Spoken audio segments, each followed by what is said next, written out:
Ciao a tutti e benvenuti in questo nuovo video. Io sono Giorgio Mazzariol e oggi vi parleremo di Rolex dal punto di vista finanziario. So che in molti di voi si chiedano se investire in Rolex sia la scelta giusta oppure no.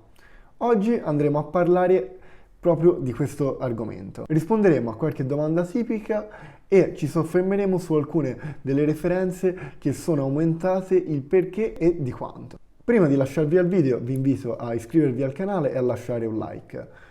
In descrizione troverete tutti i nostri social per rimanere costantemente aggiornati. Se avete qualche domanda sarò lieto di rispondervi. Detto questo, a voi il video.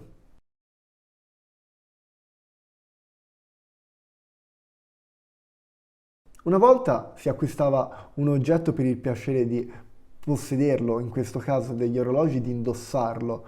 Oggi invece spesso si acquista un orologio nell'ottica della rivalutazione. Si parla però di una ristretta categoria di orologi moderni e molti vintage, diventati iconici, che sono attuali nonostante il tempo e non sono più soltanto moda, ma invece sono dei veri e propri must, desiderati da tutti gli appassionati e collezionisti del mondo.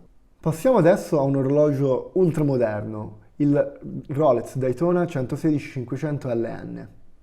Un Daytona che al prezzo di listino italiano era di 12.600 euro nel 2016. Da qualche reseller si ritrovava a 15 o 16.000 euro. Il prezzo di questo orologio sul mercato attuale è di circa 22.000 euro usato e nuovo 25.000. In solo 4 anni, per tutti i fortunati ad averlo acquistato al prezzo di listino, ma non solo, anche a chi nel 2016-2017 lo comprò dal reseller e se lo è goduto portandolo tutti i giorni o quasi, ha comunque ottenuto un guadagno considerevole.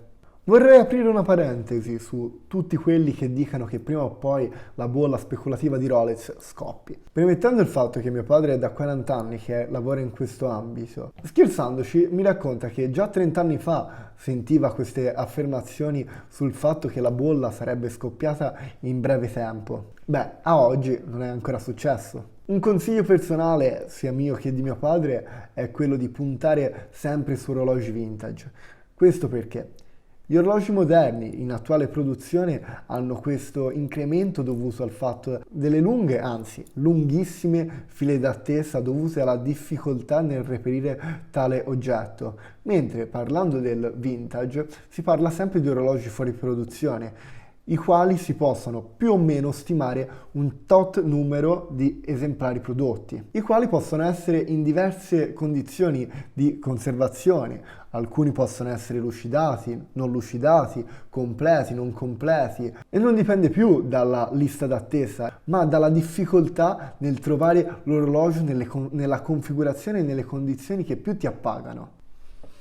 Ad esempio, il Daytona 6263 che abbiamo oggi in ufficio è un orologio che è stato in produzione per 17 anni. In questi 17 anni è stato prodotto in soli 700 esemplari all'anno, per un totale di 12.000 esemplari.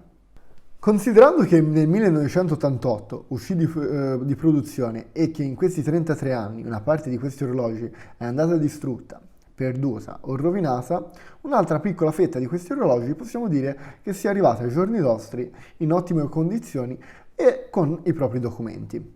Quello che state vedendo mentre parlo fa parte di una fetta di orologi ancora più rara. Si tratta di un orologio new old stock. Per new old stock si intende un orologio arrivato ai giorni nostri, nuovo e mai indossato. Quindi, riflettendo, un 6263 che 40 anni fa compravi a $400, per averlo oggi ha un valore di 150.000 euro. Teniamo conto del fatto che comunque $400 di ora non sono come i $400 di 33 anni fa, questo per via dell'inflazione. Potremmo fare lo stesso discorso per molti altri orologi vintage, che vorrei approfondire sul mio canale creandone un'apposita rubrica. Oltre a questo, c'è da dire che investire in orologi Rolex è diventato sempre più sicuro. Tant'è che anche durante questa pandemia dovuta al Covid-19, il mercato non ha avuto alcuna perdita, nessuno sbalzo. Ora più che mai che viviamo in un periodo di incertezza economica senza precedenti, acquistare un Rolex ai giorni d'oggi costituisce secondo me una delle migliori forme di investimento al giorno d'oggi. Consideriamo anche il fatto che le boutique negli ultimi 2 mesi sono state chiuse a causa del lockdown, si può verificare un'altra possibile impennata di questi ultimi modelli in produzione. Si parla inoltre che investire in Rolex è come investire in opere d'arte. Sono investimenti che ti arricchiranno non solo dal punto di vista finanziario, ma anche dal punto di vista passionale. Ovviamente, se da una parte risulta conveniente investire, dall'altra bisogna prestare attenzione alle tante contraffazioni che girano sul mercato. Importante dire che il mercato della contraffazione ha raggiunto livelli qualitativi molto alti, rendendo sempre più difficile riconoscere un originale da un falso. In particolare i contraffattori ricreano quadranti, ghiere, documenti e spesso sull'intero orologio.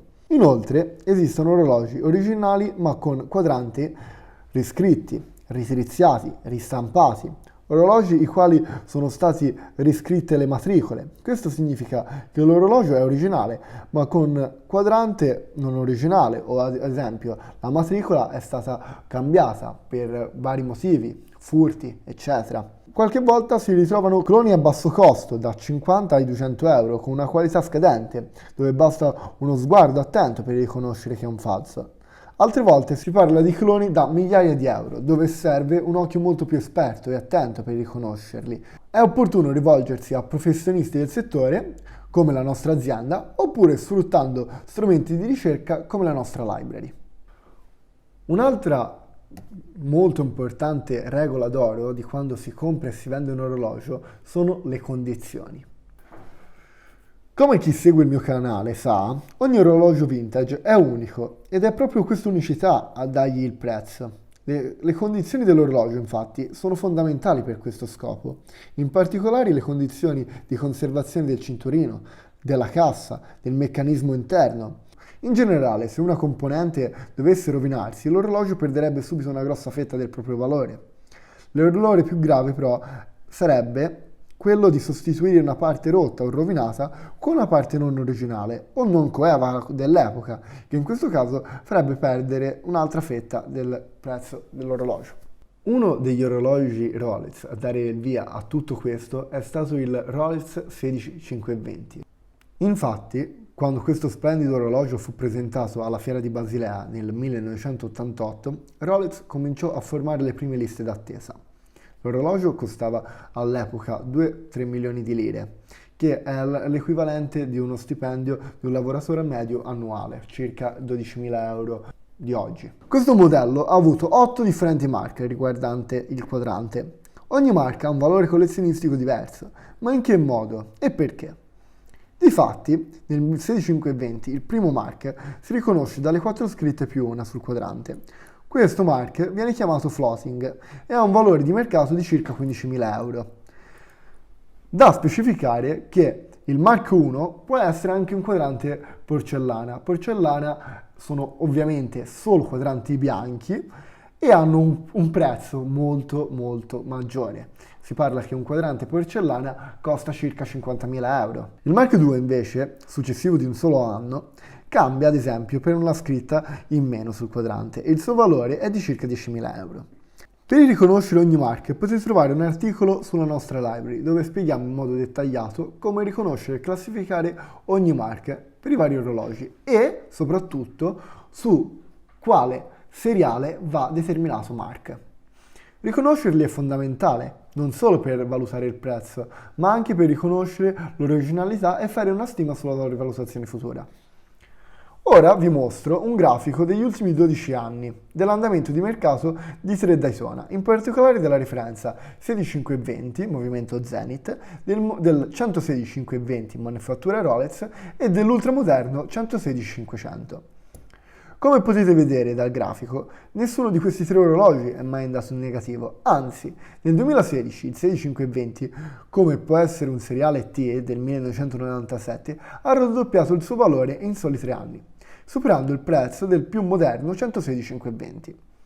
All'uscita di quest'ultimo, infatti, era di 16.000 euro il prezzo di listino, mentre quello del 16520 soltanto 13.000.